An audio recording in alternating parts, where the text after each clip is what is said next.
नमस्कार साथियों, मैं हूँ विनय शर्मा कानूनगो। हम अभी तक के आपको 4 कालसर्प दोषों के बारे में बता चुके हैं। आज हम आपको पद्म कालसर्प दोष के बारे में बतलाएंगे। पद्म कालसर्प दोष क्या होता है, उसके क्या लक्षण होते हैं, उसके लिए हमें ऐसे क्या उपाय करना है जिससे हम इन समस्याओं का निदान प्राप्त कर सकते हैं।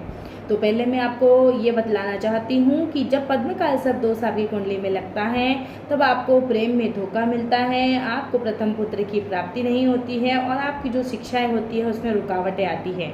जो आपकी शिक्षाओं में रुकावटें चल रही है, आप मेहनत कर रहे हैं, उसके बावजूद भी यदि आपको सक्सेस नहीं मिल रही है तो आपको अपनी कुंडली के उपायों के माध्यम से पहले तो पितृदोष की शांति करवानी चाहिए, राहु की शांति करवानी चाहिए और साथ ही साथ में पद्म कालसर्प दोष की शांति आवश्यक रूप से करवानी चाहिए। वैसे तो बहुत सारे उपाय हैं, या फिर आप किसी भी ज्योतिर्लिंग में जाकर के भी पद्म कालसर्प दोष की शांति करवा सकते हैं, परंतु सबसे अचूक और सबसे सटीक उपाय आज हम आपको बतलाएंगे कि आप घर बैठे ही इन दोषों की शांति कैसे कर सकते हैं।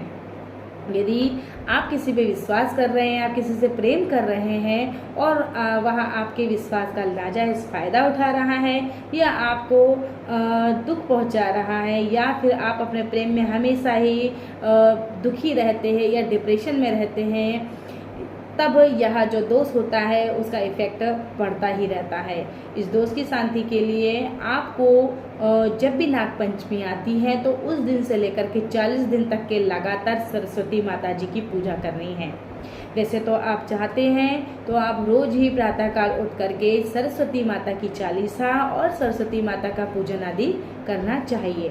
जब आप सरस्वती माता की पूजा करते हैं तो पंचम भाव जब आपका राहु के कारण इफेक्टेड हो जाता है या उस पर साइड इफेक्ट होना शुरू हो जाते हैं तो सरस्वती माता के उपवास के माध्यम से या सरस्वती माता की वंदना के माध्यम से यह दोष दूर हो जाता है।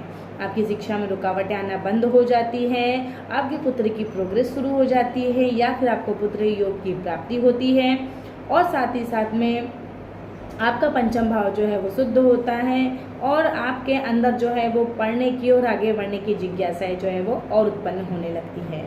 उसके बाद में आपको दूसरा हम उपाय बता दें कि आप हर वर्ष जो है तुलसी का पौधा लगाते रहें या फिर आप समय समय पर तुलसी जो है वह दान करते रहें।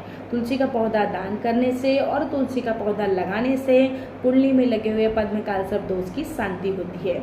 इस प्रकार से हम सरस्वती की पूजा के माध्यम से इन दोषों को दूर कर सकते हैं। जैसे तो मैं आपको बता दूं कि जब भी यहाँ पद्म कालसर्प दोष होता है तब आपको पीली वस्तुओं का दान आवश्यक रूप से करवाना चाहिए। यह दान या तो पूर्णिमा के दिन होगा या फिर गुरुवार के दिन होगा या फिर जब भी नाग पंचमी पड़ती है तब आपको पीली वस्तु का दान या पीले वस्त्रों का दान करना चाहिए। जब भी यह दोष किसी की कुंडली में लगता है तो वह अपयश को प्राप्त करता है, वह कितना भी उन्नति लायक काम क्यों ही न कर ले उसे सफलता नहीं मिलती है। इस दोष के उपाय के माध्यम से और इन छोटे छोटे उपायों के माध्यम से आप बड़ी पूजाएं ना करते हुए छोटी पूजाओं के माध्यम से भी इन दोषों की शांति कर सकते हैं। यदि आपको वीडियो पसंद आता है तो लाइक करें, सब्सक्राइब करें और अन्य लोगों को भी भेज करके इन कालसर्प दोषों से अवगत करवाएं। धन्यवाद।